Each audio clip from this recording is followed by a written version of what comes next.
custom engraving and welding KISS permanent bracelet.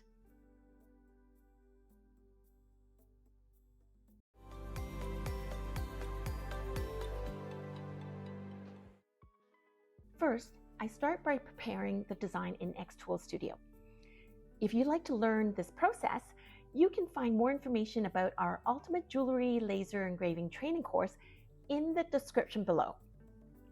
For this project, I'm using the xTool F2 laser engraver. To complete the process, I do one final cleaning pass.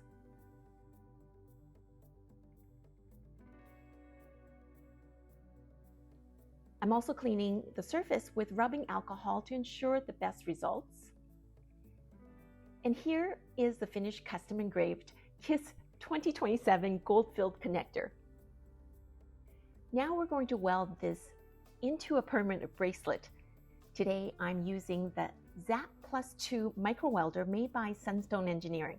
I'll leave more information about the machine and the components I'm using in the description below. First, I loop the KISS connector and the chain together using a jump ring. Both the connector and the Rolo chain are gold filled as opposed to being plated because it is for a permanent bracelet, which means that they won't be taking it off. They'll be showering and swimming with it, so we don't want anything that isn't super durable. The jump ring I'm using is gold filled, and the welding process will expose a bit of the brass core, so with time there will be a dot of brown where the weld mark is. Most customers are not bothered by this, and you can also hide the weld mark. But if they are, you can choose to use solid gold. Since it is very fine, it is not going to be very costly. I like to first weld this shut because I find it easier to weld only once over the wrist. I then brush away the oxidation using a fiberglass brush.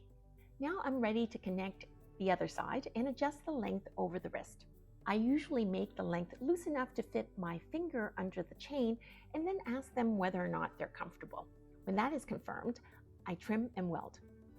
Always remember to put the leather welding protector on. I like to ask them to either film the welding process so that they can look through their smartphone and protect their eyes, or look away or wear a pair of my protective goggles. And then I weld and clean the weld mark. This looks so cute.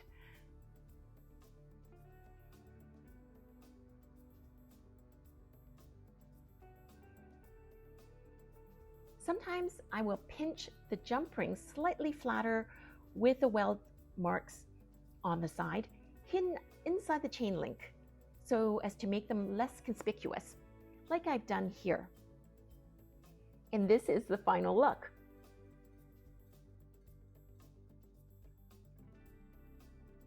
I really hope you found that useful.